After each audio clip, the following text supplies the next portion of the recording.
দেহ পড়ে আছে কারবালায়। মাথা নিয়ে গেল দামেস্কে। ইয়াজিদের সামনে হোসেন রাদিয়াল্লাহু মাথাকে পরিবেশন করা হচ্ছে, উপস্থিত করা হচ্ছে। ইয়াজিদের সামনে মাথাকে উপস্থিত করা হচ্ছে যে হোসেনের দেহ পড়ে আছে কারবালায়, মাথা আপনাকে উপহার দিয়ে দিলাম। ইয়াজিদ তখন ক্ষমতার চেয়ারে ছিল। অনেকে বলে ইয়াজিদের কোনো দোষ নাই। আমি বললাম দোষ নাই, ঠিক আছে, কিন্তু যারা মাথা ইয়াজিদের সামনে প্রদর্শন করলো, ইয়াজিদ তাদেরকে হত্যার বিনিময়ে হত্যার একটা রায় দিত, একটা আইন জারি করত, তাহলে কিন্তু বাতিল প্রশ্রয় পাইতো না, হকের বিজয় হতো। জোরে কোন কথা ঠিক কিনা? কিন্তু ইয়াজিদ ওই মাথা যখন সামনে নিয়ে আসা হলো, তার হাতে একটা লাঠি ছিল। আমার কথার দিকে খেয়াল করেন, ওই হাতের লাঠিটা হোসেন রাদিয়াল্লাহু মুখের মধ্যে ঢুকাই দিল। ওই যে কর্তৃত্ব মাথা, ওই মাথার মুখের মধ্যে ঢুকাই দিয়া উপহাস করে বলতে থাকলো, হোসাইন জেদ করলা, শুধু জেদ করলা। তুমি জানো জনগণ তোমার সঙ্গে নাই, তুমি জানো তুমি পারবে না, তুমি শেষ হয়ে যাবে, এরপরেও তুমি জেদ করলা। আজকে জেদ করার পরে তোমার দেহ আছে এক জায়গায়, তোমার মাথা আছে আর এক জায়গায়। দেখো জেদের ফল কি। আর আমি ইয়াজিদ, আমি বহাল তবিয়তে ক্ষমতার চেয়ারে বসে আছি। হোসাইন তুমি শেষ, তোমার জীবন শেষ, তোমার দিন শেষ, তোমাদের সব কিছু শেষ। এখন ইয়াজিদের রাজত্ব চলবে। ইয়াজিদ যখন এমন হুঙ্কার মারতেছে, এইদের সামনে যত মানুষ বসে আছে, একটা মানুষও এইদের কথায় কোনো লোকমা দিচ্ছে না। ইয়াজিদ হোসেনের মুখের মধ্যে লাঠি ঢুকায় এমন অহংকারমূলক কথা বলতেছে, এরপরেও একজন মুসলমান লোকমা দেয় না। জোরেগণ কি দেয় না? আজকে পর্যন্ত সেই হোসাইনের আলোচনা, প্রত্যেকটা আলোচনার ভিতরে মহরম মাসে আছে না নাই? জোরেগণ আছে না? কথা কন না গায়। যতই তোমরা কারবালার আশুরা 10 তারিখ, মহরমের 10 তারিখে হোসাইনকে বাদ দিয়ে আলোচনা করতে চাও, যেটা তো রাসূলের সময়ের ঘটনা না, যতই করো, কিন্তু মহরমের 10 তারিখের আলোচনা পরিপূর্ণ হবে না। খুব খেয়াল করবেন। এখন ইয়াজিদ দুনিয়ার থেকে বিদায় নিয়েছে ক্ষমতার থাকতে, আর হোসেন রাদিয়াল্লাহু দুনিয়া থেকে বিদায় নিয়েছে ক্ষমতায়। জোরে কোন ক্ষমতায়? তিনি যাচ্ছিলেন এক জায়গার নাম হলো কুফা। আমরা মাঝে মধ্যে ভোটে দাঁড়াই না, যার কাজ জনগণ না, হুজুর আপনি ভালো মানুষ, আপনি ছাড়া ভোট কাক দেব। আমরা কিন্তু আশা নিয়ে মাঝে মধ্যে দাঁড়াই না, যেখানে যাই রে বা দিবার যখন চাই। তো কুফার জনগণ, মুসলিম ইবনে আকিল নামে একজন সাহাবী ছিলেন রাদিয়াল্লাহু তাআলা আনহু, তার হাতে হোসেনের নামে 18,000 মুসলমান বায়াত গ্রহণ করেছে। ধরে করেন সুবহানাল্লাহ। হোসেন রাদিয়াল্লাহু যায়নি, একজন লোক পাঠাইছে যে কুফার লোকেরা আমাকে বারবার চিঠি লিখতেছে, প্রায় এ পর্যন্ত 200 চিঠি লিখছে, খালি বলে যে ইয়াজিদকে আমরা মানি না, আপনাকে আমরা খলিফা হিসেবে গ্রহণ করতে চাই। তো এত চিঠি লিখলো, তুমি একটু গোপনে যায় দেখো তো আসলে কুফার ঘটনা কি। মুসলিম ইবনে আকিল ঘটনা দিয়ে জানতে পারলেন আসলেই তাই, 99% জন মুসলমান কুফার জনগণ হোসেন রাদিয়াল্লাহুকে খলিফা হিসেবে গ্রহণ করার জন্য রাজি হয়ে গেছে। সুবহানাল্লাহ। বলে সত্যি যদি তোমরা গ্রহণ করতে চাও তাহলে বায়াত গ্রহণ করো। হোসেন আসে নাই, আমার হাতে বায়াত গ্রহণ করলে হোসেন রাদিয়াল্লাহুর উপরে বায়াত গ্রহণ করা হবে। এই 2-3 রাতের মধ্যে 18,000 হয়ে গেল। কয় হাজার? 18,000। নোমান ইবনে বাশির রাদিয়াল্লাহু আনহু সেই সময় কুফার গভর্নর ছিলেন। সেই সময় কুফার গভর্নর যিনি ছিলেন তিনি একজন রাসূলের সাহাবী, নাম হলো নোমান ইবনে বাশির রাদিয়াল্লাহু তাআলা আনহু। হুজুরে কোন সুবহানাল্লাহ। ইয়াজিদের কাছে খবর দেওয়া হলো যে মদিনা থেকে একজন সাহাবী মুসলিম ইবনে আকিল তিনি এসে কুফার জনগণকে হোসেনের হাতে বায়াত পড়াইতেছে। সঙ্গে সঙ্গে ইয়াজিদ কুফার গভর্নরকে তার পদ থেকে নামায় দিয়া ওই জায়গায় এমন একজন মানুষকে গভর্নর বানালেন যার নাম হলো জিয়াদ। জোরে কোন, যার নাম কি? হ্যাঁ, যার নাম জিহাদ না, জিয়াদ। উনি হলেন কুফার গভর্নর। মুসলিম আকিলকে হত্যা করা হলো রাস্তার মধ্যে। তিনি হোসেন রাদিয়াল্লাহুকে চিঠি লিখেছিলেন যে কুফার জনগণ, মুখের সাথে অন্তরের মিল নাই, আমরা বাংলাদেশের জনগণের কথায় বহুবার সামনে যায়, পিছন দিকে তাকে দেখে একজনও নাই। যেরকম কথা ঠিক কিনা কথা হয়। তো কুফার মুসলমান ঠিক ওই রকম আপনি আসেন না। তখনকার দিন তো আর এইরকম মোবাইল ছিল না ভাই। সিটি হোসেন রাদিয়াল্লাহর কাছে আসার আগে তিনি 72 জন, যখন কয়জন 72 জন সদস্য নিয়ে, তার মধ্যে 40 জন হলো পুরুষ মানুষ, 40 জন পুরুষ মানুষ, আর বাকি 32 জন হলো নারী এবং শিশু। এই সর্বমোট কয়জন আপনারা বলেন তো? যুদ্ধ করার জন্য কি 72 জন মানুষ যায় না হাজার হাজার যায়? এখানে আমাদের খেয়াল করা লাগবে। মাত্র 72 জন মানুষকে নিয়ে হোসেন রাদিয়াল্লাহু কুফার দিকে রওনা দিলেন। এদিকে মুসলিম আকিলকে হত্যা করা হলো। তার এলাকা সিটি হোসেন রাদিয়াল্লাহর কাছে পৌঁছার আগেই তিনি কারবালা প্রান্তরে পৌঁছে গেলেন। এমন সময় জিয়াদের নেতৃত্বে হোসেন রাদিয়াল্লাহকে আটকানো হলো। ইয়াজিদের কাছে প্রস্তাব পাঠানো হলো, হোসাইন যদি কুফায় যায়, কুফায় এখনও কতকগুলা সাহাবী আছে যারা আল্লাহর নবীকে অত্যন্ত ভালোবাসে, আর তারা জানে আল্লাহর নবী তার জীবনের চাইতো হোসাইন এবং হাসানকে বেশি ভালোবাসে। ধরে কোন সুবহানাল্লাহ। আল্লাহ রাসূল একদিন ফাতেমাকে বললেন, ফাতেমা, এই দুনিয়া থেকে আমি নবী বিদায় নেওয়ার পরে সবচাইতে বেশি কষ্ট পাবে কে? ও ফাতেমা, তুমি কি বলতে পারো আমি তোমার বাবা দুনিয়া থেকে বিদায় নেওয়ার পরে সবচাইতে বেশি কষ্ট কে পাবে? ফাতেমা বললেন, বাবা, আমার বিশ্বাস আপনি দুনিয়া থেকে বিদায় নেওয়ার পরে সবচাইতে বেশি কষ্ট আমি ফাতেমা পাবো। আল্লাহ নবী বললেন, ফাতেমা, তুমি তোমাকে জানো বলে তোমার কথা বলেছ, কিন্তু আমি একটা সত্যি কথা তোমাকে বলি, শোনো, আমি দুনিয়া থেকে বিদায় নেওয়ার পরে আমার সমস্ত সাহাবীরা মিলে এবং তুমি মিলে যে কষ্ট পাবে তার চাইতে বেশি কষ্ট পাবে আমার হাসান হোসাইন। সবচেয়ে বেশি কষ্ট কে পাবে? তার নাম কি? আচ্ছা, হাসান হোসেন যদি বেশি কষ্ট পায়, তাহলে আল্লাহর নবী যারা হোসেনের বিরুদ্ধে ইয়াজিদের পক্ষে, নবী মনে হয় তাদের উপর খুশি। ইয়াজিদি শাসনের পক্ষে যারা, ইয়াজিদের পক্ষে না। এখন তো বাংলাদেশে ইয়াজিদ নেই। বাংলা ইয়াজিদ আছে? কথা কয় না। ইয়াজিদ, আবু জেহেল এগুলো তো বাংলাদেশে নাই, এগুলোর নাম নাই, কিন্তু এগুলোর কাম আছে না নাই? জোরে করে আছে না নাই? এই জন্য আল্লাহ বলতেছেন সমস্ত ক্ষমতার মালিককে, আল্লাহ তাবারাকাল্লাযী বিয়াদিহিল মুলক। যে আয়াতকে নিয়ে আপনাদের সামনে আলোচনা করতেছি, অথচ আল্লাহ কোরআনে বললেন, ওয়াইয ক্বালা রাব্বুকা লিল মালাইকাতি ইন্নী জাইলুন ফিল আরদি খলিফা। আমি দুনিয়াতে খলিফা প্রেরণ করব, আমি আল্লাহ হব মালিক, আর দুনিয়াতে যারা যাবে তারা হবে খলিফা।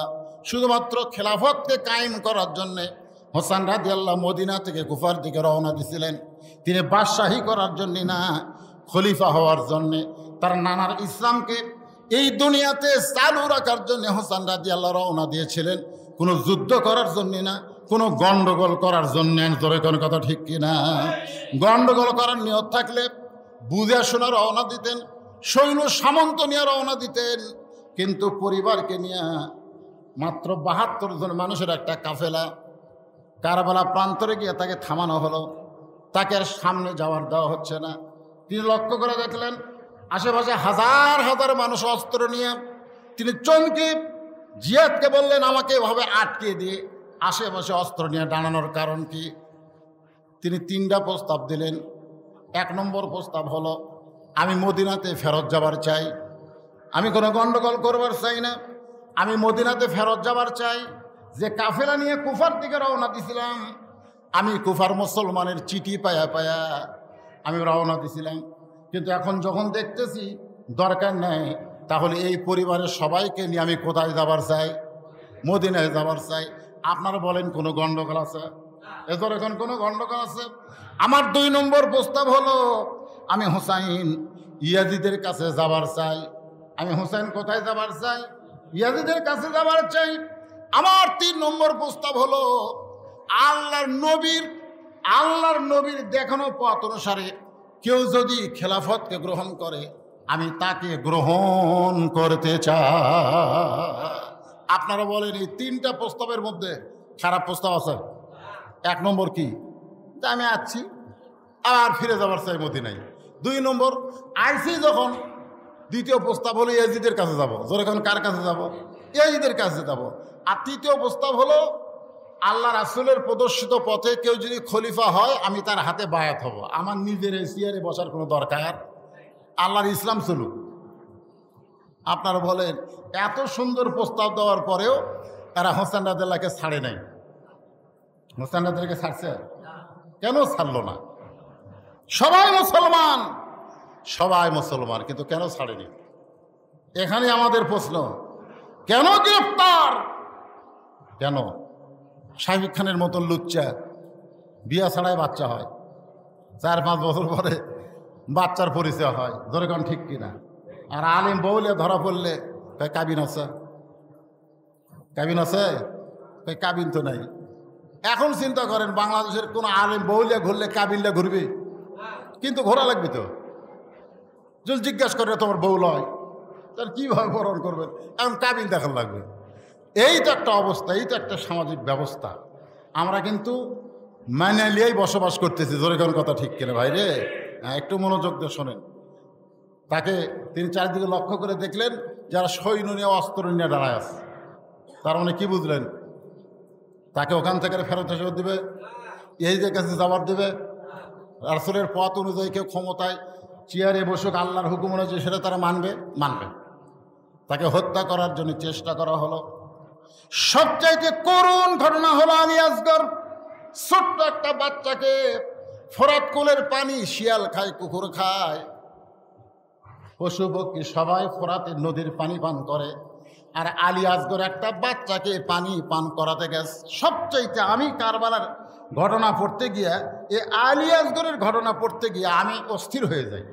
ছোট্ট একটা বাচ্চা, মায়ের স্তনের দুধ নাই, দুধ শুকে গেছে, মায়ের স্তনের দুধ নাই, দুধ শুকে গেছে। এখন হোসেন রাদিয়াল্লাহর বিবির নাম তো আপনারা সকলেই জানেন। বিবির নাম কি? এই ভাই আমার বলতেছে, তাও জোরে বলতেছে না। বিবির নাম হলো শাহের বানু। জোরে কারণ বিবির নাম কি? শাহের বানুর বাপের নাম কি? এগুলা জানা লাগবে তো। ইতিহাস না জানলে আপনি কোন ইতিহাসের মানুষ সেটা তো আপনি বুঝতে পারবেন না। আমাদের ইতিহাস ঐতিহ্য আমরা ভুলে গেছি। তো ওই শাহের বানুর পেট থেকে যে বাচ্চা হয়েছে নাম আলী আসগর। জোরে কারণ নাম কি? ছোট বাচ্চা, স্তনের দুগ্ধ পান করবে, মা পানি পান করে না, মায়ের স্তনের দুধ নাই।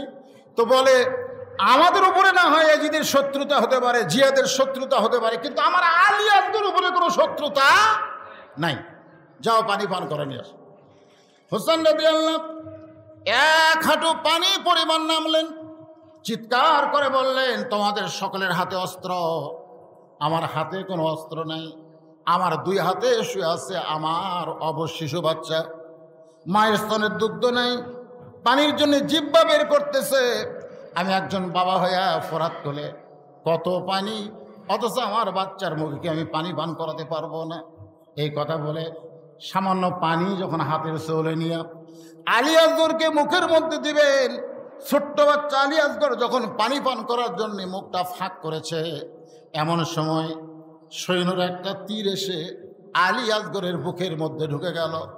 আলী আসগর দুনিয়া থেকে বিদায় হওয়ার পরে হোসেন রাদিয়াল্লাহু তার বিবির কাছে এনে বললেন তুমি না ফোরাতের পানি পান করার জন্য পাঠাইছিলা, লক্ষ্য করে দেখো তোমার সন্তানকে আর পানি পান করা লাগবে না।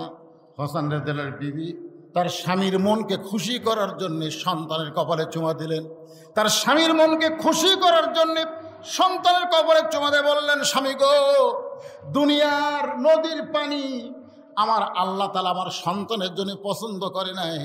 আমার বিশ্বাস শাহাদাতের পিয়ালা পান করে আমার সন্তান হাউজে কাউসারের পানি পান করতেছে। জোরে কন্যা সুবহানাল্লাহ। আল্লাহ কোরআনে বলেছেন লা তাকুলু লিমান ইউকতালু ফি সাবিলিল্লাহি আমওয়াতুন বাল আহইয়াউ ওয়ালাকিন লা তাশউরুন। এ কথা আমার না আল্লাহর। শেষ পর্যন্ত হোসেন রাদিয়াল্লাহু কি করবেন? এখন ঘর থেকে বের হয়ে গেলেন। সবাই যখন শেষ হয়ে যাচ্ছে, তিনি কাপুরুষের মতন থাকলেন না, বরং তিনি বের হলেন চিৎকার দিয়ে বললেন, আমার নানার ইসলামের জন্যে, আমার আল্লাহর হুকুম পালন করার জন্যে, এই দুনিয়াতে খেলাফতকে প্রতিষ্ঠা করার জন্যে আমি চোরের মতন ঘরের মধ্যে লুকে থাকবো না, বরং বাতিলের বিরুদ্ধে কুল জাল হাক্ক ওয়া যাহাকাল বাতিল ইন্নাল বাতিলা কানা যাহুকা। আল্লাহু আকবার। বের হয়ে গেলেন জিহাদের ময়দানে। চারিদিক থেকে তীর আসলো। ইতিহাসের মধ্যে বলা হয়েছে ৮০টার বেশি তীর হোসেন রাদিয়াল্লাহর দেহের মধ্যে ঢুকে গেল। ৮০টার চাইতেও বেশি তীর তার দেহের মধ্যে ঢুকে গেল। তিনি একটাবারও বললেন না আমি আপোস করতে চাই, বরং তিনি হকের পক্ষে নিজের জীবনকে দুনিয়াতে দেখায় দিলেন। জীবন দিবা মরাই যখন লাগবে তাহলে সাধারণ মৃত্যু না, বরং বাতিলের বিরুদ্ধে নিজের জীবনকে আল্লাহর জন্য কোরবানি করে দুনিয়া থেকে বিদায় হয়ে যাও। দেহকে ৮০টা তীর মারা হলো, তারপরেও দেহ থেকে মস্তককে বিচ্ছিন্ন করা হলো। নিষ্ঠুর, কত বড় নিষ্ঠুর একটু খেয়াল করেন। হত্যা তো করেছে, তারপরে আবার দেহ থেকে মস্তককে বিচ্ছিন্ন করলো। এই আশুরা 10ই মহরম তার মস্তককে বিচ্ছিন্ন করে একটা গামলার মধ্যে করে দেহ পড়ে আছে কারবালায়। মাথা নিয়ে গেল দামেস্কে।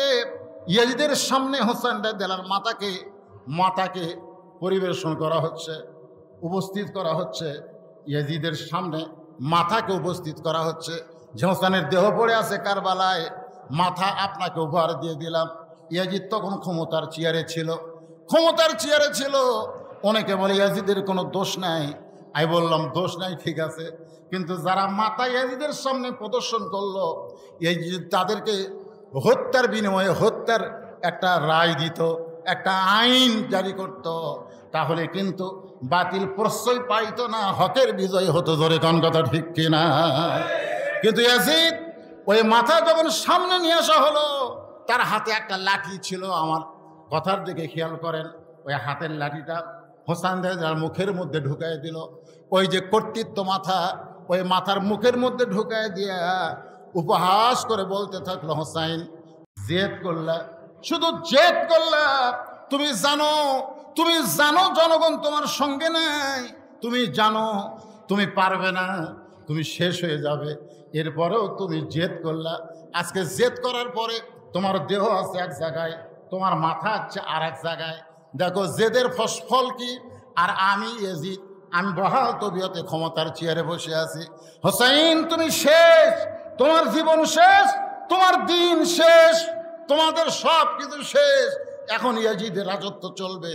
ইয়াজিদ যখন এমন হুঙ্কার মারতেছে, এইদের সামনে যত মানুষ বসে আছে, একটা মানুষও এইদের কথায় কোনো লোকমা দিচ্ছে না। ইয়াজিদ হোসাইনের মুখের মধ্যে লাঠি ঢুকায় এমন অহংকারমূলক কথা বলতেছে, এরপরেও একজন মুসলমান লোকমা দেয় না। জোরে গণ কি দেয় না? নামাজ 4 রাকাত 3 রাকাত হয়, কোনো মুসল্লি লোকমা দেয় না। ইমাম ইচ্ছা মতো নামাজ পড়ায়, মুসল্লি কিছুই কয় না। ইমাম রানীহাটে তাড়াতাড়ি যাওয়া লাগবে, আসলে 4 রাকাত নামাজ 2 রাকাত পড়াছে, 2 রাকাতে সালাম মারছে, মুসল্লিও সালাম ফিরাই, এ লোকমা দেয় না। আপনারা বলেন তো নামাজের রাকাত বাড়বি না কমবি? এ কথা কয় না। আর যদি লোকমা দিত, কি তুই যদি 4 রাকাত না পড়ার পারিস তো বাদ দে, আর একটা ইমাম বানাবো। তোর এখন কথা ঠিক না, ইচ্ছা মতো নামাজ পড়াবে। মানে লোকমার মুসল্লি আছে বলে মসজিদের ইমাম ইচ্ছা মতো নামাজ পড়াবার পারতেছে না, সেই জন্য এখনো মসজিদ ভালো আছে। তোর এখন কথা ঠিক কিনা? লোকমা দেওয়ার কেউ নেই, সবাই মাথা নিচু করে বসে আছে। কারণ জানে ইয়াজিদের সামনে লোকমা দিলে ইয়াজিদ তাকে কি করে দিবে। মুসলিম বিন আকিলকে হত্যা করেছে, নোমান বিন বশিরকে, নবীর সাহাবীকে ক্ষমতার চেয়ার থেকে নামায় দিয়া তার একটা মুনাফিক মার্কা মানুষ জিয়াদকে ক্ষমতায় বসায় দিছে। ইয়াজিদ যা ইচ্ছা তাই করবে, তার সামনে মাথা তুলে কোনো কথা বলা যাবে? আজকে আমাদের অবস্থা কি? আমরা মাথা তুলি, কে হচ্ছে? অন্যায় হচ্ছে, নাউজুবিল্লাহ, দরকার নাই। মারামারি হচ্ছে, সুবহানাল্লাহ, সাইড দিয়ে যাই। জল জানতো একটা মানুষকে পিটা মারতেছে, হাজার হাজার মানুষ খাড়া হয়ে তাকে দেখতেছে। এরকম ভিডিও আমরা পাই না মাঝে মধ্যে? দরকার পাই কি পাই না? একটা মানুষকে ধাবড়া ধরে মারতেছে, হাজার হাজার জনগণ চায় চায় দেখতেছে, প্রতিবাদ করার মতন মানুষ নাই। জনগণ কথা ঠিক কিনা? হোসাইন রাদিয়াল্লাহর মুখের মধ্যে লাঠি ঢুকাই দিয়ে তিরস্কার করতেছে, অথচ সবাই মাথা নিচু করে খালি শুনতেছে।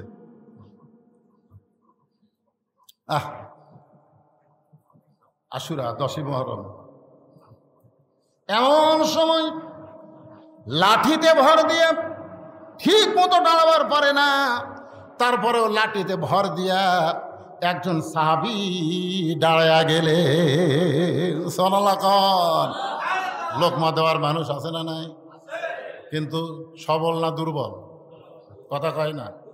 আপনাকে মসজিদে চেয়ারে বসে যায় নামাজ পড়ে, বা মোড়ার উপর বসে একজন নামাজ পড়লো, আপনারা বলেন সবল না দুর্বল?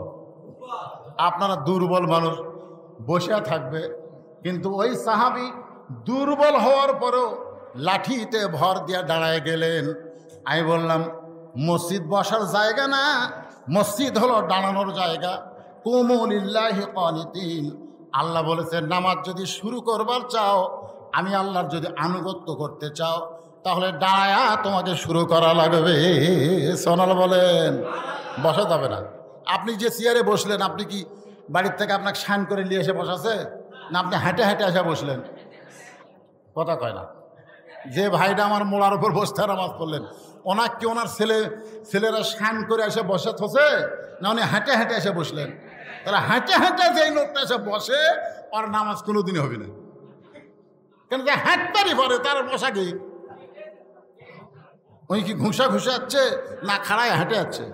ওই রানীহাট বাজারে 10 কেজি ব্যাগ লে গোটাল বাজার ঘরে, এই গ্রামের নাম হচ্ছে বয়রা দিকে আসতে ভ্যান নেয় না, হেঁটে হেঁটে আসে। কিন্তু মসজিদের মধ্যে ঢুকাই ওর সাইডে দুর্বল কেউ নাই। অথচ আল্লাহ বলেছে কম দাঁড়াও লিল্লাহি, নামাজ কার জন্যে? জোরে বলেন না কার জন্যে? আল্লাহর জন্য দাঁড়াও। কানিতিন, আনুগত্য নিয়ে দাঁড়াও। দাঁড়াবার যদি না পারো, তাহলে মোড়ার উপর না, মাটিত বসো। কোথাত বসো? কথা কয় না। কোথাত বসো? চেয়ারে না, মোড়ায় না, মাটিত বসো। এখন যদি বলেন হুজুর বসবারও পারি না, তো শুয়ে যাও। কথা কয় না, শুতে যাও। কথা বুঝলেন না? কিন্তু চেয়ারত কথা কয় না। এটা কি আমার কথা না আল্লাহর কথা? কথা কার? আমার আল্লাহর কোরআন থেকে বললাম। একটু মনোযোগ দিয়ে কথাগুলো শোনেন। এখন লাঠিতে ভর দে যে সাহাবী দাঁড়ায় গেছে, তার নাম হলো আনাস ইবনে মালিক। সাহাবীর নাম কি? একাধারে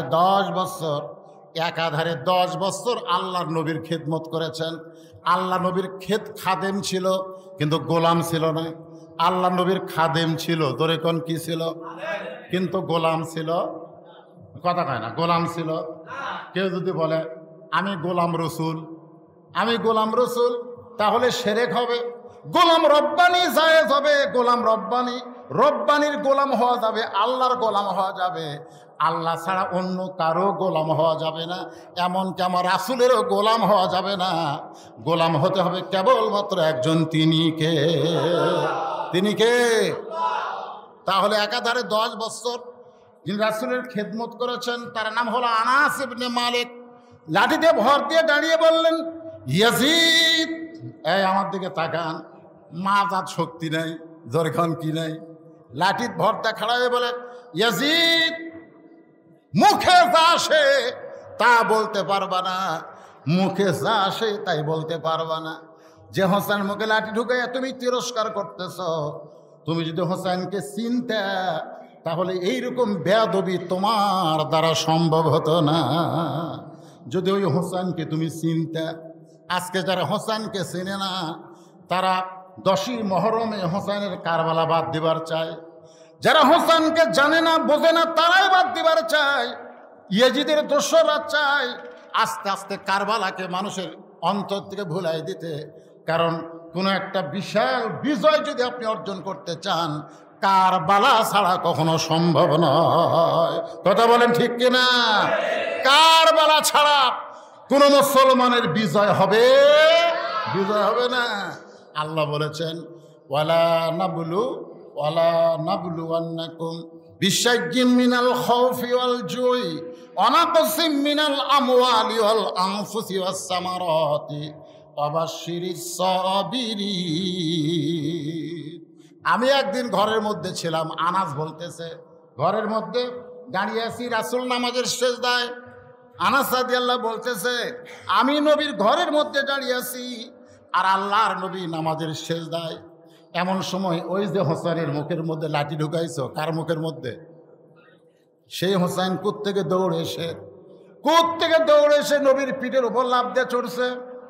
তুমি হোসেনকে চেনো না, যার কারণে আবল তাবল বকতেছো। আমি নিজের চোখে দেখলাম ওই হোসেন কোত্থেকে দৌড়ে এসে নানার পিঠে চড়ে বলতেছে, চল ঘোড়া চল, চল ঘোড়া চল। আমি আনাস আশ্চর্য হলাম, নবীর নামাজের সিজদায় আর তার পিঠে চড়ে চল ঘোড়া বলতেছে, মস্ত বড় বেয়াদবি করতেছে। আমি আনাস আস্তে করে সরে গিয়ে ছোট্ট হোসেনকে নবীর পিঠ থেকে নামাবার চাইছি। আল্লাহ রাসূল সিজদা থেকে হাত দিয়ে ইশারা করলেন, নামাজ নেয়। আনাস রাদিয়াল্লাহু দৌড়ে আবার তার জায়গায় আসলেন। কিছুক্ষণ পরে হোসেন বলতেছে, যেই ঘোড়া লড়ে না সেই ঘোড়ের পিঠে চড়ে আমার লাভ কি? যে ঘোড়া লড়বারই পারে না, খেলে উপর হয়ে থাকে, এর পিঠে চড়ে আমার লাভ আছে? এই বলে রাগ করে যখন বের হয়ে যায়, আল্লাহ নবীর সিজদা থেকে মাথা তোলার পরে নামাজ যখন শেষ হলো, আনাস বললেন, ইয়া রাসূলুল্লাহ, এত বড় বেয়াদবি হোসেন করলো, আমি আপনার পিঠ থেকে নামাবার চাইলাম, আর নামাজ পড়া অবস্থায় আপনি আমাকে ইশারা করলেন নামাজ না, ব্যাপার কি? আল্লাহ রাসূল বলে, আনাস, তুমি হোসেনকে নামানোর আগে আমি হোসেনকে নামাবার চাচ্ছিলাম, আর পিঠে চড়ে বিরক্ত করতেছে, এই জন্য আমি হোসেনকে নামাবার চাচ্ছিলাম, কিন্তু নামাজের মালিক আল্লাহ আমাকে ডাকতে বলে, হাবিব হাবিব, আমার নামাজের কারণে আপনি হোসেনকে পিঠ থেকে নামাবেন না। আপনি যেমন হোসেনকে ভালোবাসেন, আমি আল্লাহ তেমন হোসেনকে ভালোবাসি। যতক্ষণ আপনার পিঠে থাকবে আপনি ততক্ষণ সিজদাই তুলবেন না। সুবহানাল্লাহ খান। এইটা কিন্তু ঘরের মধ্যে হয়েছে, একবার জামাতে শুরু হয়েছে, নবী নামাজের ইমামতি করতে সামনে, ও হোসেন দৌড়ে এসে পিঠের উপর চড়ছে। এখন নবী কি করে, সিজদাত আছে, সাহাবীরা কয়, কে রে, 3 বার সালাম আল্লাহ, 3 বার সালাম পড়লে তো সিজদা শেষ, আমার 11 বার 22 বার 23 বার 32 বার হয়, সিজদা ওঠে না কেন? তো কিন্তু মাথা তুলে তো দেখবারও পারে না, কি কোন সে থেকে মাথা তুলে দেখবার পারবে? কারণ রাসূল যা করবে তাই করা লাগবে, হুকুম কার? সব সিজদাত আছে। কিছুক্ষণ পরে যখন হোসেন রাদিয়াল্লাহু সিজদা থেকে উঠে গেছে, মাথা পিঠের উপর উঠে গেছে, তারপরে রাসূল সিজদা থেকে মাথা তুলছেন। নামাজ শেষ করলে সাহাবীরা বলেন, হুজুর, আপনার প্রথম সিজদা খাটো, কিন্তু দ্বিতীয় সিজদা এত লম্বা। আল্লাহ রাসূল বললেন, ওই সময় আমার পিঠের উপর হোসেন বসে আছিল। সুবহানাল্লাহ হবেন না? হোসেন আমার পিঠের উপরে বসেছিল, আমি মাথা তুলতে চাইলেও আল্লাহ আমাকে তুলতে দেয়নি। সেই হোসেনের মুখের মধ্যে লাঠি ঢুকাইয়া তুমি তিরস্কার করতেছ। ইয়াজিদ, তুমি হোসেনকে না চিনলো, আল্লাহ হোসেনকে চিনে। তুমি হোসেনকে না চিনলো, আল্লাহর নবী হোসেনকে চিনে। তুমি হোসেনকে না চিনলো, আশিক রাসূল কিয়ামত পর্যন্ত হোসেনের আন্দোলন করবে। ধরে কোন কথা ঠিক কিনা? আজকে আমরা কি মুসলমান, হোসাইনি না ইয়াজিদি? কোয়া যাবে না, ইয়াজিদ কোয়া যাবে? আপনাদের মনে কি হয়, ইয়াজিদ মুসলমান? আপনাকে কি মনে হয়? এই যে 3টা ঘটনা ঘটাইছে, 1 নম্বর হোসেন রাদিয়াল্লাহু হত্যা করছে, বিচার করেনি। 2 নম্বর হাররার যুদ্ধ, মদিনার 10,000 সাহাবীকে হত্যা করছে, মেয়েদেরকে ধর্ষণ করছে তার সৈন্যরা, তার কোনো বিচার হয়নি। 3 নম্বর খারাপ কাম হলো কাবা ঘরত কামান মারছে, এরপরেও মুসলমান। তো ইয়াজিদি মুসলমান তো আমাদের দেশও তো আছে। তো এখন কারিবুল বালা মানে কি, কারবালা কি, আশুরার শিক্ষা কি? বিপদ অতি নিকটে, আর এই নিকটতম বিপদে আমরা কি ইয়াজিদের দলে যাব বাঁচার জন্যে, না হোসেনের দলে যাব শহীদ হওয়ার জন্যে? যদি হোসেনের দলে যাবার নিয়ত করি, কোনো বাতিল আমাদের কাছে আসতে পারবে না। ধরে কোন কথা ঠিক কিনা?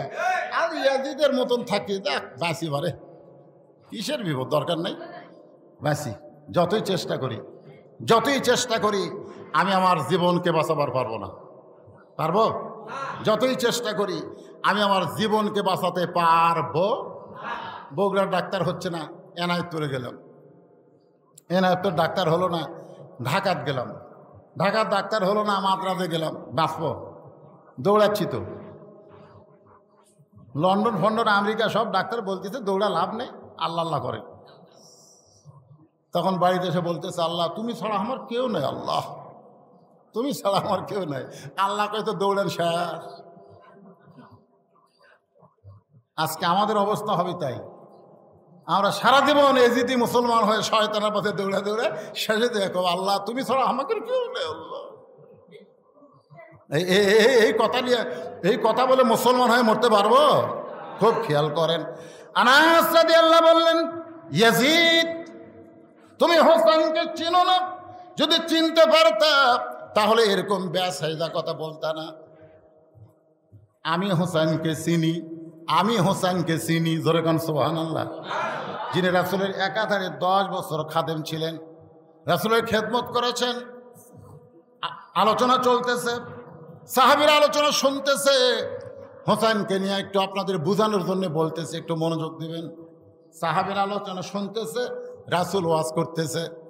এমন সময় পিছন দিক থেকে হোসেন লোকমা দিছে, নানার ওয়াজের লোকমা। নানা নানা সারাদিন শুধু সাহাবীদের নিয়ে ওয়াজ করবেন, তাহলে আমার সঙ্গে সময় কখন দিবেন? সারাদিন খালি সাহাবী নিয়ে ওয়াজ করেন, তাহলে আমার খবর কি?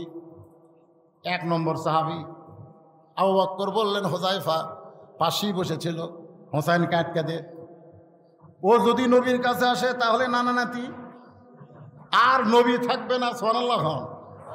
এতক্ষণ আমাদের নবী, আমরা সাহাবী, কিন্তু ওইটা যদি নবীর কাছে আসে তাহলে নবীও নাই, নানা নাতি। জোরে কোন কি নাতি? তো নানা নাতি হওয়ার আগে ওকে আটকা। তো হুযায়ফাতুল ইয়ামিন দৌড়ে গিয়ে হোসেনকে আটকায় দিছে, আটকায় দিছে। এখন তুমি নানার কাছে যাইও না বাবা, তোমার নানা এত দামি ওয়াজ করতেছে, সাহাবীরা পাগল হয়ে শুনতেছে। হুযায়ফাতুল ইয়ামিনের বুকত চড়ে বলতেছে, তোমরা আমার নানাকে চিনো আর আমাকে চিনো না, যার কারণে আমাকে নানার কাছে যাবার দিচ্ছ না। দেখেন হোসেন কি বলতেছে, আমার নানাকে চিনো দেখে ওয়াজ শুনতেছো, আর আমাকে চিনো না দেখে যাবার দিচ্ছ না। আজকে শুনে নাও, ওই বক্তা নানার চাইতে আমি হোসেন কোন অংশে ছোট না, যেই কসে কোন অংশে ছোট না। হযরত আলী নবীর কাছে বসে আছিল, আনা মাদিনাতুল ইলমে ও আলিও বাবুহা। দৌড়ে গে হুযায়ফার কোলতে কাড়ালিয়া মুকুট মারছে ঠাসি করে, কোন মুখ দিয়ে কি কইছ রে? হযরত আলীর কাছে হোসেন বড় না রাসূল বড়?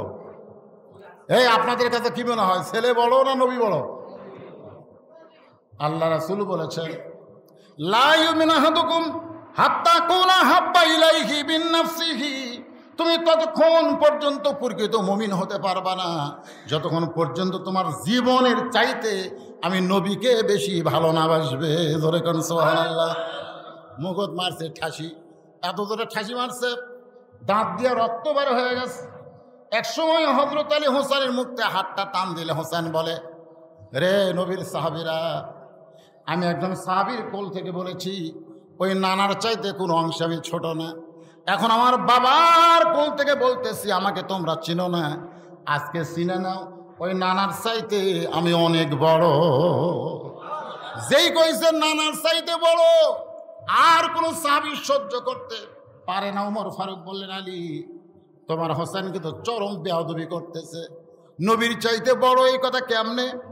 আলী যখন হোসেনকে নিয়ে যাবার চায়, এমন সময় আল্লাহর নবী 2 কানা হাত বাড়ায় বলে, আলী রে, আমার কলিজাকে আমার কাছ থেকে আলাদা করিস না। যারা হোসেনকে ভালো, নবীর কলিজা, ধরে কোন সুবহানাল্লাহ, আমার কলিজাকে আলাদা করিস না। এই কথা শোনার সঙ্গে সঙ্গে হযরত আলী হোসেনকে ছাইড়া দেয়।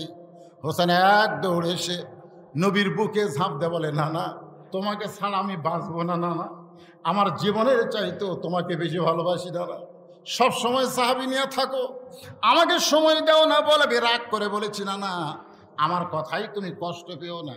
আল্লাহ রাসূল বলে, কষ্ট আমি পাইনি রে পাগলা, তুই যদি এই কথা আমাকে ঘরের মধ্যে একলা একলা বলতি, আমি কিছুই করতাম না।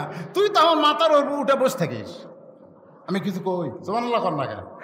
আল্লাহ নবী যখন শেষ দেয়, তখন পিঠের উপরে কে চড়ছে? নবী কিছু করছে? কিন্তু এতগুলা সাহাবীর মধ্যে তুই এই কথা কেমনে কইলি? গুমর ফাঁস হয়ে গেল। তুই যে কইলি আমি নানার চাইতে বড়, এরা কেমনে কইলি? তো হোসেন বলে, নানা তুমি কি মনে করছো আমি হিসাব ছাড়া কথা বলছি? বলে তোমার আবার কি হিসাব? বলে 1 নম্বর হিসাব হলো তোমার মা আর আমার মা, এটা হলো আমার 1 নম্বর হিসাব। এখন তুমি কও এই 2 জনের মধ্যে কার মা বড়? আল্লাহ রাসূলকে আমার মা আমিনার খবর আছে, আর তোমার মা ফাতেমা হবে জান্নাতি নারীদের নেত্রী। আমি নবীর মা আমিনার চাইতে তোমার মা ফাতেমা কোটি কোটি গুণ বড়। তখন বলতেছে, না না, মায়ের দিক দিয়ে কে বড়? তুই তো বড় রে, আমার বাপ আর আপনার বাপ, এই 2 জনের মধ্যে কার বাবা বড়? আল্লাহ নবী চোখের পানি বের করে বললেন, আমরা আব্দুল্লাহ জান্নাত পাবে কি পাবে না তার গ্যারান্টি আমি রাসূল দিবার পারি না, আল্লাহ রহমত করে জান্নাত দিবার পারে। ধরে কোন কথা ঠিক কিনা? তোমার বাবা হযরত আলী শুধু জান্নাত পাবে না, এই দুনিয়াতে 10 জন মানুষকে আল্লাহ জান্নাতের সার্টিফিকেট দিয়েছে, তার মধ্যে 4 নম্বর হলো তোমার বাবা। আমার বাবা আব্দুল্লাহর চাইতে তোমার বাবা হযরত আলী কোটি কোটি গুণ বড়। হোসেন বলতেছে, না না, তাহলে বাপের দিক দিয়ে কে বড়? আমি বড় না আপনি বড়? রাসূল বলে তুমিই বড়। এবার হোসেন বলে, না না, তোমার নানা আর আমার নানা বলো তো এই 2 জনের মধ্যে কার নানা বড়? ওমর ফারুক দৌড়ে এসে হোসেনকে বুকে নিয়ে বলতেছে, আলী রে, এমন একটা প্রশ্ন হোসেন করেছে, এই প্রশ্নের উত্তর নবী কেমনে দিবে? চিৎকার মেরে বলতে, হোসাইন, নবীর নানা ওয়াহাব জুহরিকে দুনিয়ার কোনো মানুষ চেনে না, আর হোসেনের নানা শুধু দুনিয়ার মানুষ না, সঙ্গে আল্লাহ তাআলা এই কোরআনে করছেন ঘোষণা, ওয়া ইন্নাকা লাআলা খুলুকিন আযীম। জোরে গান সুবহানাল্লাহ। আনাস হাজার হাজার সাহাবীর মধ্যে আল্লাহর নবী হোসেনকে আসমানের দিকে উঠায় বলছে, সাহাবীরা তাকায় দেখো, বাপের দিক দিয়ে, মায়ের দিক দিয়ে, নানার দিক দিয়ে হোসেন আমি নবীর চাইতেও বড় রে। তুই কোন দিক দিয়ে বড় রে? দিতেই তোর বাপের পরিচয় কি? তোর নানার খবর কি? তোর মায়ের খবর কি? ক্ষমতার চেয়ারে পায়া কার মুখে লাঠি ঢুকায় বড় বড় কথা বলতেছিস? সোনাল বলেন, প্রত্যেকটা কথা ইয়াজিদের কান দিয়ে ঢুকে কলিজার মধ্যে হাতুড়ি পিতা শুরু করেছে, একটা কথাও মিথ্যা না। জোরে কোন কথা ঠিক কিনা? আজকে বড় দুর্দিন চলতেছে হোসাইনি মুসলমানের, বড় কঠিন অবস্থা চলতেছে ভাইজান। ক্ষমতার চেয়ার বেশি দিন এজিদের ছিল না, ক্ষমতার চেয়ার চিরদিন কারো থাকবে না। এজিদ দুনিয়া থেকে বিদায় হয়ে গেছে, দুনিয়া থেকে বিদায় হয়ে গেছে। আজকে ইয়াজিদের মতো মানুষের চরিত্র আছে, কিন্তু ইয়াজিদের নামের একটা মানুষও দুনিয়াতে নাই। জোরে কোন কথা ঠিক কিনা? আছে? আপনাদের আশেপাশে কোনো মুসলমানের নাম ইয়াজিদ খুঁজে বার করতে পারবেন? কিন্তু হোসেনের চরিত্র না পালেও হোসেন নামের বহু মানুষ আছে না নাই? জোরে কোন আছে না নাই? তাহলে আজকের এই কারবালা ইতিহাস এবং আশুরা সম্পর্কে যে আলোচনাটা আপনাদের সামনে আমি উপস্থিত করলাম, এই আলোচনার রেজাল্ট কি? আমরা জীবন দিব, বাতিলের সঙ্গে আপোষ করব। আল্লাহর রাহে যদি জীবন দিবার পারি তাহলে আমাদের মৃত্যু হবে না। একথা কার? আজকে আলোচনায় কারা কারা এই আলোচনায় আমল করতে রাজি? আমরা আল্লাহকে আল্লাহর ঘরে 2 হাত তুলে দেখাবার চাই। লিল্লাহি তাকবীর। আল্লাহ আমাদের সকলের নেক নিয়ত নেক আশা কবুল করো। ধরে আল্লাহুম্মা আমিন। ভাইজান, বেশি লম্বা আলোচনার দরকার নেই, এর মধ্যে আমরা অনেক শিক্ষা পেয়েছি। খেলাফত এবং মুলকিয়াত, যুবকেরা যারা আসো বাবা, হ্যাঁ তোমরা অনেক চিন্তা নিয়ে আসো। আমরা যখন ছোট ছিলাম তখন এত খারাপ হওয়ার রাস্তা আমাদের ছিল না। আমরা যখন ছোট ছিলাম, আমার ভাই যখন ছোট ছিল, আমরা খারাপ হওয়ার কোনো রাস্তা পাইনি, ভালো হওয়ার বহু রাস্তা। আর এখন ভালো হওয়ার বহু রাস্তা থাকলেও খারাপের খালি একটা রাস্তা, মোবাইল। ধরে কোন কথা ঠিক কিনা? প্রত্যেকটা ছেলেদের হাতে মোবাইল হওয়াতে তারা একেবারে ধ্বংসের শেষ প্রান্তে। এদের কাছে হোসেনের জীবন আলোচনা করে তেমন ফল হচ্ছে না, তেমন কি হচ্ছে না, কথা কান না কেন, তেমন ফল হচ্ছে না। এই জন্য যুবকদেরকে অনুরোধ করবো, এই যে সাইফি সাহেব এই যে একটা মহৎ উদ্যোগ নিলেন, একটা বিশাল আঞ্জাম দিলেন, যদিও মসজিদের মধ্যে আলোচনা, তারপরে এই যে একটা আশুরা সম্পর্কে একটা মাহফিল করলেন, এতে আপনারা খুশি না বেজার? আমাকে বলেছে, ভাই জনগণ অত্যন্ত মহব্বতে আজকের আলোচনা আসবে, কঠিন গরমের মধ্যেও যারা এসেছেন অবশ্যই মহব্বতে এসেছেন, আপনি একটু মোনাজাত রাখবে, তাদের সবাইকে বলবেন এই মাহফিলের অনেক টাকা খরচ, এই যে পোলাটোলা অনেক কিছু, এ খরচ বাবদ যদি কেউ নগদ কিছু সহযোগিতা করে, বাকিটা কিনা নগদ, তাই না? নগদ কিছু যদি সহযোগিতা করে, এ কোরআনকে সহযোগিতা করা হবে, হোসাইনের আলোচনা, হোসাইনকে সহযোগিতা করা হবে। হোসাইনি মুসলমান বলে যে দাবি করি, 150, 500 যে যা পারি একটা আল্লাহর রাস্তায় আমরা সহযোগিতা করি। এই মাহফিলের জন্য একটু সহযোগিতা সবাই করি, কি রাজি আছেন? রাজি নাই? তাহলে দেন, যাই যা পারেন একটু আল্লাহর রাস্তায়। একটু বাইরে লোক আছে নাকি? রুমাল বাইরে লোক তো এখানে আসা সমস্যা, যান একটু আপনাদের কেউ যদি থাকে একটু দাঁড়ান। এই ছেলেরা কেউ আছে নাকি? দাঁড়ান। আমার ভাই আজকের মাহফিলের যিনি সভাপতি, তিনি 3,000 টাকা একে নগদে আমার আজকের ভাই সহযোগিতা করলেন। আল্লাহ আমার ভাইয়ের সহযোগিতা কবুল করেন, জোরে করেন আমিন। আপনাদের মধ্যে এরকম কেউ যদি থাকে, আপনি যা পারেন, 100 পারেন, 200 পারেন, 500 পারেন, একটা আল্লাহর হস্তে সহযোগিতা করেন। যেটা দিবেন এটাই হোসাইনকে গ্রহণ করা হবে, আখিরাতকে গ্রহণ করা হবে। আর যদি না দেন, আখিরাতের প্রতি বিশ্বাস কমে। যদি পকেটে থাকে তাহলে আল্লাহর হস্তে সবাই একটু অংশগ্রহণ করেন, সবাই করেন। সবাই পকেটে হাত দিছে, কিন্তু যাওয়া লাগবে তো। অনেক মানুষ কিন্তু কাছে এসে দিতে শরম পায়, তার কাছে যদি কেউ যায় সে কিন্তু আর শরম পায় না। এরকম দেখা যায় কি যায় না, এই উঠে এসে দেওয়াটা শরম মনে করে। এই জন্য আপনাদের কিছু লোক তাদের কাছে যাওয়া দরকার। তো কেউ যদি মনে করেন হুজুর আমি 500 টাকা দিব, ব্যাগের মধ্যে না দিয়ে, গামছার মধ্যে না দিয়ে কেটে দিব, তাহলে এসে দিবার পারেন, সমস্যা নেই। আল্লাহর রাস্তা কেউ দাঁড়াচ্ছে, বাইরের বারান্দায় কেউ দাঁড়াইছেন? আপনার কেউ লোক নাই, দেন ব্যাগ, দেন ব্যাগলে বসে আছেন কিন্তু যান। আর কেউ যদি এখানে কেটে দেন, দেন। আল্লাহর একজন বান্দা কিছু দান করেছে, আল্লাহ আল্লাহ দান, হ্যাঁ এই তো দাঁড়াইছে, দেন দেন দেন, সবাই দেন, সবাই আল্লাহর রাস্তে দেন। হ্যাঁ মা বোনেরা আছে, আমার মা বোনেরা আল্লাহর রাস্তে দান করবেন। আমার মা বোনদের জন্য আলোচনা করতে পারলাম না, আলোচনার ফাঁকে হোসেন রাদিয়াল্লাহু মা ফাতেমাকে নিয়ে কিছু কথা বলতেছিলাম। এমন একটা পেটের ভিতর থেকে আল্লাহ হোসেনকে দুনিয়াতে কবুল করেছেন। আমার ভাই আব্দুল সালাম উম্মে ফজলকে নিয়ে একটা ঘটনা বললেন। মা ফাতেমা দুনিয়া থেকে যখন বিদায় নিলেন, একটু খেয়াল করেন, এই দুনিয়া থেকে যখন মা ফাতেমা বিদায় নিয়েছেন, হোসেনের মা, জোরে জন কার মা? হোসেনের মা। তখন হাসান হোসেন কিন্তু 2 ভাই ঘুমের মধ্যে ছিল। যখন তাদের মা দুনিয়া থেকে বিদায় নিয়েছে, তখন 2টা সন্তান কিন্তু চেতন ছিল না, তারা 2 ভাই ঘুমের মধ্যে ছিল। আপনারা বলেন, ঘুমের মধ্যে যখন সন্তান ছিল, তখন মা দুনিয়া থেকে বিদায় নিয়েছে দিনের বেলা না রাত্রে বেলায়? কথা কয় না। 2 সন্তান ঘুমের মধ্যে আছে, মা দুনিয়া থেকে বিদায় নিয়েছে, এটা কি দিনের বেলা না রাতের বেলায়? রাতের বেলায় মা ফাতেমা দুনিয়া থেকে বিদায় নিয়েছে। আমার মায়েরা যারা পর্দার অন্তরালে বসে শুনতেছেন, কেন রাতের বেলা দুনিয়া থেকে বিদায় নিলেন? তিনি সবসময় আল্লাহকে বলতেন, আল্লাহ ও দরদি আল্লাহ, আমি ফাতেমা পর্দার মধ্যে ছিলাম, আল্লাহ তুমি আমার পর্দার মধ্যে মৃত্যুকে কবুল করো। আল্লাহ তাআলা এই দোয়া ফাতেমার কিন্তু কবুল করেছেন, যার কারণে গভীর রাত্রে তার মৃত্যুবরণ হলো। মৃত্যুবরণের সময় স্বামীকে 3টা ওসিয়ত করলো। শোনেন, আমার মা ফাতেমার ওয়াজ করতেছি আমার মায়েদের জন্যে। আর আমাদের ঘরের মেয়েরা যদি, মায়েরা যদি ভালো হয়ে যায়, ফাতেমার মতো হয়, তাহলে আমাদের জন্য ভালো হবে না খারাপ হবে? কথা কয় না, ভালো হবে না খারাপ হবে? মায়েরা তো শুনতেছে, তাদের জন্য একটু বলতেছি। তো এখন হয়তো আলীকে 3টা ওসিয়ত করলেন। এখনো ওসিয়ত হলো রাতের বেলা আমার মৃত্যু হবে, রাতের বেলায় কবর দেবেন। 2 নম্বর ওসিয়ত হলো আমার জানাজার কোনো ব্যবস্থা করবেন না। আর 3 নম্বর ওসিয়ত হলো আমার লাশটা খাটনি তুলবেন না। আমার ফাতেমার দেহের ওজন কত, এটা দুনিয়ার কোনো পুরুষ যেন জানবার না পারে। দেখছেন, মা বোনদের জন্য বলতেছে। হয়তো আলী তাকে কবর দেওয়ার পরে আল্লাহকে বললেন, আল্লাহ গভীর রাত্রে পর্দার মধ্যে কবর দিলাম, আল্লাহ আমি দুনিয়ার জীবনে তাকে সুখ শান্তি দিবার পারিনি। আসলে আপনারা অবশ্যই কম বেশি সবাই শুনেছেন, মা ফাতেমার দুনিয়ার জীবনে খুব সুখ ছিল না কষ্ট ছিল? কথা কয় না, সুখ না কষ্ট? এত কষ্ট, আল্লাহ রাসূল জোহরের নামাজের পরে ফাতেমার দরজাত গেছে। দেখেন কি জীবন, মাদের জন্য বলতেছে। ফাতেমা একটু দরজা খুলে দিত মা। ফাতেমার দরজা, সে বললেন, বাবা ফেরত যান, আপনি যখন তখন আসেন কেন? আমি এখন দরজা খুলে দিতে পারবো না।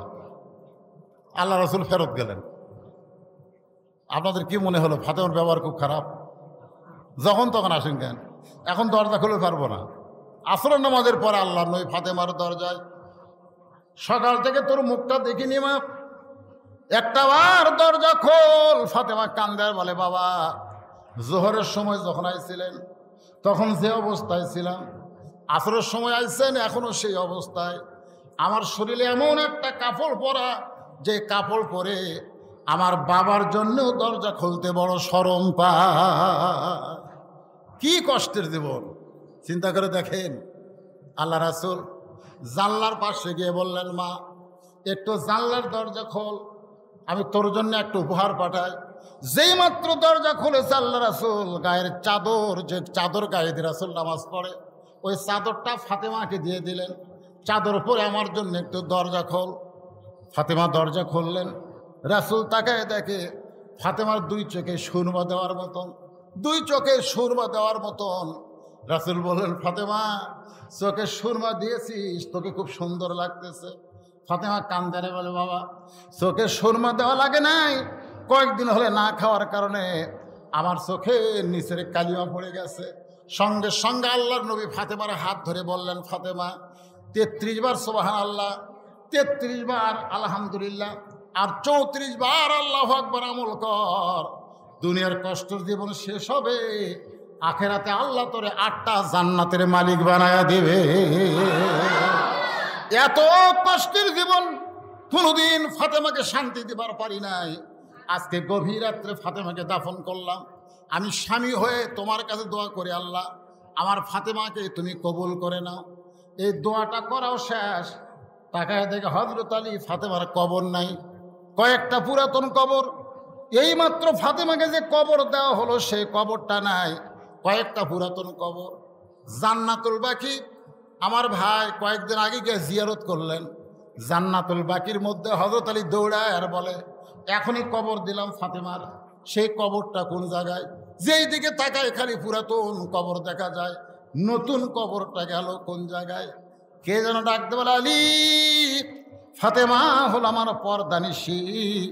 আমি আল্লাহ জোহরা ডিগ্রি দিয়া ফাতেমার কবরটাকেও জীবনের মতো পর্দা করে দিয়েছি।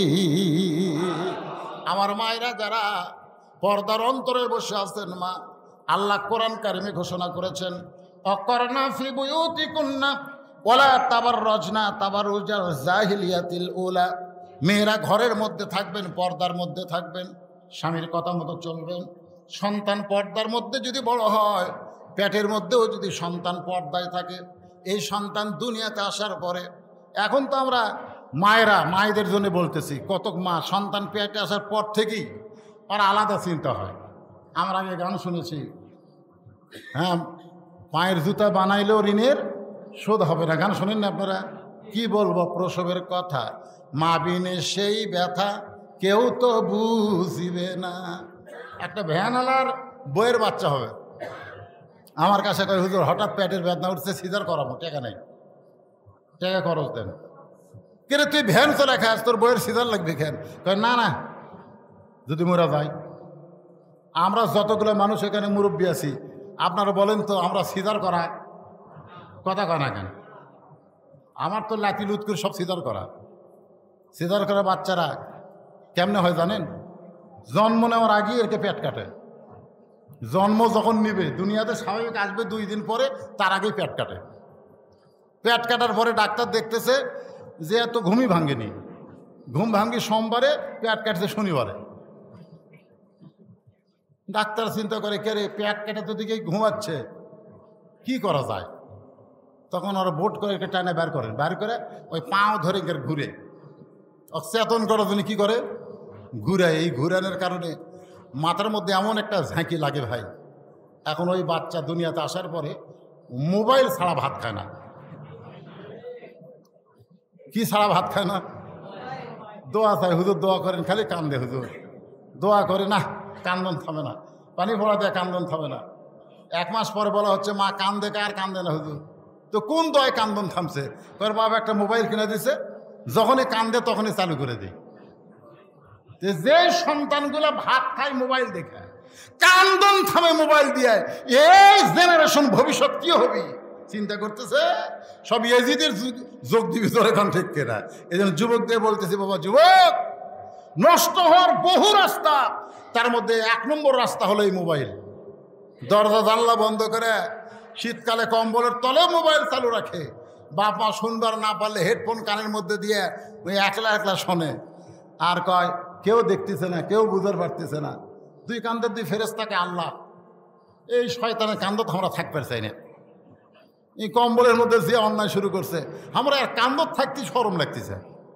এর চিন্তা হচ্ছে কেউ দেখতেছে না, দরজা জানলা বন্ধ, কিন্তু আমরা দুই ফেরেশতা কি করবো? যুবক, কেউ না দেখলো কে দেখতেছে? আর কথা কন না কেন, কে দেখতেছে? কেউ না লিখলেও কে লিখতেছে? আল্লাহ লিখতেছে। তুমি 10 বছরের ভোট দিলে, একলাই 5টা মারলে, সময়ের মধ্যে মারলে না সময়ের বাহিরে মারলে, জানলা দরজা বন্ধ করে মারলে, কেউ না দেখলেও কে দেখতেছে? কেউ না লিখলেও কে লিখতেছে? আমি যুবকদেরকে বলতেছি, তোমাদের সংশোধনের পথ এখন যদি আনতে চাও, তাহলে একটাই বিশ্বাস করতে হবে, কেউ না দেখলো আল্লাহ দেখতেছে, কেউ না দেখলো ফেরেশতারা লিখতেছে। জোরে কোন কথা লিখছে না? দুনিয়ার কেউ লাগবে না। কেরামান কাতিবিনা ইয়ালামুনা মা তাফআলুন। খালি যুবকদের বলতেছে, খালি একটা বিশ্বাস করে যে মধ্যে নাও, তোমার মোবাইল তোমাকে ভালো পথে আনতে পারে, তোমাকে ধ্বংস করে দিতে পারে। জোরে কোন ঠিক কিনা? মোবাইল ভালো পথে আনার রাস্তা আছে না নাই? জোরে কোন আছে না? আমার ধ্বংস করার পথ আছে। এই ওয়াজ দিয়ে এই যুবকদেরকে এই মোবাইলের আসক্তি থেকে ভালো করা যাবে না। 10ই মুহররম, আহারে কারবালার প্রান্তরে বাতিলের সঙ্গে আপোষ করে নাই, হোসাইন রক্ত দিয়েছে নবীর আদর্শকে দুনিয়াকে টিকানোর জন্যে। আমরা যুবকের আজকে মুহররম মাসে ওয়াদা করি, যতদিন জীবিত আছে এই মোবাইলে খারাপ কোন দৃশ্য আমরা দেখব না, খারাপ কোনো গান আমরা শুনবো না। এটাও ইয়াজিদের বিরুদ্ধে একটা যুদ্ধ হবে। জোরে কোন কথা ঠিক কিনা? কথা কান না কেন? যুবকদের বলতে নিয়ত করেন, আল্লাহর ঘরের মধ্যে হাতে মোবাইল আছে বলেই আমি ইচ্ছা মতো চালাবো না, আমার আল্লাহর আইন মতো চালাবো, আমার খারাপ কোনো জিনিস দেখবো না। এ নিয়ত করা যায়? নিয়ত করা যায়? এই যে মিডিয়া এরা কাছে যায়, এরা ভালো তো দেখতেছেন না, এরা গান বাজনা রেকর্ড করে না, খালি কোরআনের মাহফিলগুলো রেকর্ড করে। আজকে মিডিয়ার কল্যাণে আজকে যে বলতেছে না যে গোটা বাংলাদেশ, আমি রমজানের পরে ওমরা করতে গেছিলাম পরিবারের সবাইকে নিয়ে। বিশ্বাস করেন, সৌদি আরবের যেখানেই যাই সেখানেই শত শত মানুষ পাই। হুজুর কেমন আছেন? আমরা তো বাংলাদেশের অমুক জায়গায়, তা আমি আমার চিল্লা কেমনে? আপনার ওয়াজ সবসময় তো ইউটিউবে আমরা দেখি, তো তাহলে আমি যাইনি, আমার ওয়াজগুলো ইউটিউবে চলে গেছে সৌদি আরবে। পৃথিবীর যেখানেই বাংলাদেশ, আমেরিকা, লন্ডন, যেখানেই বাংলাদেশে থাক না কেন, আমাদের ওয়াজগুলো এই মিডিয়ার কল্যাণে যায়। মিডিয়াগুলো ভালো কাজে ব্যবহার হচ্ছে, মোবাইলগুলো যুবকরা ভালো কাজে ব্যবহার করুক, এটাও একটা 10ই মুহররমের শিক্ষা হবে। ধরে করার কথা ঠিক কিনা? বাতিলের সঙ্গে আপোষ না, খারাপ কোনো জিনিস আমরা দেখব। চোখ আছে, চোখ দিয়ে দেখতেছেন, চোখের জুতি কমে যাবে, কানা হয়ে যাবে। কান দিয়ে শুনতেছেন, কানের মধ্যে কি দিছেন? হেডফোন দিয়েছেন, হেডফোন ঠসা হয়ে যাবে, ঠসা হয়ে যাবেন। তা আল্লাহ তাআলা এই সময় বিপদ থেকে আমাদের সবাইকে হেফাজত করুক। সকলে বলে আল্লাহুম্মা আমিন। ইস্তিগফার ফর আস্তাগফিরুল্লাহ, আস্তাগফিরুল্লাহ রাব্বি মিন কুল্লি জামবি ওয়া তুবু ইলাইহি। এর মধ্যে তো আবার প্যাকেট। আচ্ছা ঠিক আছে, আপনার তো আবার করে প্যাকেট করছে তো, একটু লাইন হন ভিতর দিয়ে যেন যাওয়ার পরে। এই সবাই একটু পিঠে পিঠ লাগায় বসেন। হ্যাঁ একটু বসেন ভাই, প্যাকেট অসুবিধা নাই, কারো গায়ে পড়বে না। হ্যাঁ বসেন, সবাই একটা ফাঁক হয়ে বসেন, ভেতর দিয়ে যেন যাইতে পারে। ইস্তিগফার ফর আস্তাগফিরুল্লাহ পড়েন। ইস্তিগফার ফর আস্তাগফিরুল্লাহ রাব্বি মিন কুল্লি জামবি ওয়া তুবু ইলাইহি লা হাওলা ওয়ালা কুওয়াতা ইল্লা বিল্লাহিল আলিয়্যিল আযীম। আল্লাহুম্মা সাল্লি আলা মুহাম্মাদ ওয়ালা আলি মুহাম্মাদ কামা সাল্লাইতা আলা ইব্রাহিম ওয়া আলা আলি ইব্রাহিম ইন্নাকা হামিদুম মাজিদ। আল্লাহুম্মা বারিক আলা মুহাম্মাদ ওয়া আলা আলি মুহাম্মাদ কামা বারাকতা আলা ইব্রাহিম ওয়া আলা আলি ইব্রাহিম ইন্নাকা হামিদুম মাজিদ। আপনাদেরই গ্রামেরই খুব অল্প বয়সের ছেলে চেয়ারম্যান সাহেব, উনি আজকের প্রধান অতিথি না, তো উনি কিছু বলবে না? ও আচ্ছা ঠিক আছে, আমরা সকলে এখন দোয়ায় শামিল হব। হ্যাঁ, তার জন্য সকলের জন্য সবাই দোয়া করবেন ইনশাআল্লাহ। অল্প বয়সে বিশাল একটা দায়িত্ব পাইছে। আমাকে বলে হুজুর শাহজাহানপুরের মধ্যে ওয়াজ করবার দেবে না, যেখানে খুশি সেখানে আপনি মাহফিল করবেন। আজকে শাহজাহানপুর না, এটা শাহজাহানপুর না, কিছুদিন আগে শাহজাহানপুর থানার মধ্যেই একটা ইফতার মাহফিল আমাকে মোনাজাত বন্ধ করবার দেয়নি। আজকে মাশাআল্লাহ আমি ঘন্টার পর ওয়াজ করলাম, 1 ঘন্টার বেশি হয়ে গেছে। হ্যাঁ, প্রায় 1.5 ঘন্টার বেশি ওয়াজ করলাম। তো আল্লাহ তাআলা তো কিছু বলার তৌফিক দিলেন নাকি কন? তো চেয়ারম্যানের এখানে অবদান আছে না নাই? আমরা সবাই তার জন্য প্রাণ খুলে দোয়া করব। অল্প বয়সে বিশাল একটা দায়িত্ব আল্লাহ দিয়েছে, এই দায়িত্ব যেন সুস্থতার সাথে সুন্দরভাবে পালন করার তৌফিক আল্লাহ দান করে। সকলে কোন আমিন। আল্লাহুম্মা সাল্লি আলা সাইয়্যিদিনা শাফিঈনা নাবিয়িনা মাওলানা মুহাম্মদ ওয়া আলা আলিহি ওয়া সাহবিহি ওয়া বারাকা সাল্লিম। মোনাজাতের পরে তবারক দেওয়া দরকার ছিল। হ্যাঁ, কি ঝামেলা হবে মোনাজাতের মধ্যে? আচ্ছা ঠিক আছে, আমরা মোনাজাত ধরলাম আর আমিন আমিন কই। আল্লাহুম্মা আমিন, আল্লাহুম্মা আনতাস সালাম আমিনকাস সালাম তাবারাকতা ইয়া যাল জালালি ওয়াল ইকরাম। আয় আল্লাহ তাআলা, কঠিন গরমের ভিতরে আল্লাহ তোমার ঘরের মধ্যে দীর্ঘ সময় পর্যন্ত 10ই মুহররম আশুরা সম্পর্কে আলোচনা হয়ে গেল। আল্লাহ মেহেরবানি করে আজকের এই মাহফিলকে আল্লাহ তুমি কবুল করে নাও। আল্লাহ দিনের বেলা মাহফিল শুরু হয়েছে, এখন রাত 12টা বাজতেছে। এই যে দীর্ঘ সময় পর্যন্ত আজকের মাহফিল হলো, এই মাহফিলের ভিতরে কত আলোচনা হয়েছে, জিকির আজকার দোয়া দরুদ হয়েছে, কোরআন তেলাওয়াত হয়েছে। আল্লাহ এর মধ্যে ত্রুটি হলে ভুল হলে মাফ করে দিও, যা হাদিয়া মঞ্জুর করো। সোনার মদিনায় রাসূলের রওজা মোবারকে কবুল করে নাও। তামাম আম্বিয়ায়ে কেরাম, আসহাবে কেরাম, তাবিনে কেরাম, উম্মাহাতুল মুমিনিন, শহীদ শহীদান, জান্নাতুল বাকি, জান্নাতুল মাসহ পৃথিবীর যত গোরস্থানে যত মুর্দা শুয়ে আছে আল্লাহ সকলের কবরকে জান্নাতের টুকরা বানায় দেন। এ আল্লাহ তাআলা, এই গ্রামের নামটা হলো বয়রা দিঘি। গোরস্থানে যত মুর্দা শুয়ে আছে আল্লাহ মেহেরবানি করে এই বয়রা দিঘির গোরস্থানের মধ্যে যত মুর্দা শুয়ে আছে সকলের কবরকে জান্নাতের টুকরা বানিয়ে দেন। আল্লাহ আমরা যারা হাত তুলেছি, আমাদের মধ্যে যাদের মা দুনিয়া থেকে চলে গেছে, আল্লাহ গো পবিত্র মাস পবিত্র সময়ে দোয়া করি আল্লাহ মায়ের কবরকে জান্নাতের টুকরা বানিয়ে দাও। আমি সহ আমরা যারা বাবা হারে ইতিম হয়ে গেছি আল্লাহ, আল্লাহ মেহেরবানি করে বাবার কবর জান্নাতের টুকরা বানিয়ে দাও। আমাদের অনেকের ভাই, অনেকের সন্তান, অনেকের বিবি আজকে দুনিয়া থেকে কবরে চলে গেছে। আল্লাহ মেহেরবানি করে কবরবাসীদের মাফ করে দাও। মাবুদ, কঠিন নির্মম ঘটনা শহাদায়ে কারবালা, আল্লাহ হোসেন রাদি আল্লাহকে নিয়ে দীর্ঘ সময় আলোচনা করলাম। মাবুদ গো, নবীর ইসলামকে, আল্লাহর হুকুমকে দুনিয়াতে গালেব করার জন্যে নিজের জীবন দিয়ে হোসেন রাদি আল্লাহ ইতিহাস তৈরি করে গেলেন। আমরা সেই ইতিহাসকে যেন সবাই গ্রহণ করতে পারি।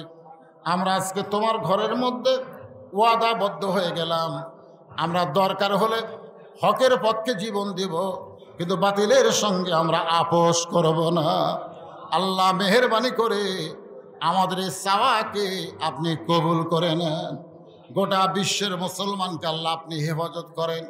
আল্লাহ আমার ছোট ভাই সাইফি সাহেব অত্যন্ত কষ্ট করে মেহনত করে আজকের এই আয়োজন করেছে আল্লাহ, তার আয়োজনকে আল্লাহ আপনি কবুল করেন। আজকের মাহফিলের সর্বাত্মক সহযোগিতার প্রধান যিনি চেয়ারম্যান সাহেব, আল্লাহ গ্রামের সন্তান, আল্লাহ হায়াতে তাইয়্যিবা দান করেন। যে দায়িত্ব দিয়েছেন সুন্দরভাবে চেয়ারম্যান দায়িত্ব পালন করার তৌফিক দেন। আয় আল্লাহ তাআলা, আজকের মাহফিলের সম্মানিত সভাপতি আমার বড় ভাই, আল্লাহ আপনি তাকে কবুল করেন। মাবুদ, কয়েকদিন আগে আপনার ঘর তাফ রাসূলের রওজা করে আমাদের মাঝে ফিরাইছে। আল্লাহ তার হাতের ওসিলায় আজকে আমাদের গোটা মাহফিল মোনাজাতকে আল্লাহ আপনি কবুল করে নেন। আল্লাহ আমার মা বোনেরা পর্দার অন্তরে বসে আলোচনা শুনলো, আল্লাহ আমার মা বোনদেরকে আল্লাহ আপনি কবুল করেন। আমার মা বোনদেরকে আল্লাহ ফাতেমার মতো চরিত্র দান করে দেন। আমাদের মধ্যে আমরা যারা অসুস্থ আছি আল্লাহ আমার আব্দুল সালাম ভাই অসুস্থ, বললো আমার ঘাড়ে ব্যথা হয়, আল্লাহ তার সুস্থতা দান করেন। এছাড়াও যারা অসুস্থ আমরা আছি, আল্লাহ আমাদের সবাইকে সুস্থতা দান করেন। আল্লাহ সমূহ বিপদ থেকে, কারিবুল বালা থেকে আল্লাহ আপনাদের হেফাজত করেন। আল্লাহ ন্যায়ের পথে আমাদের কবুল করেন।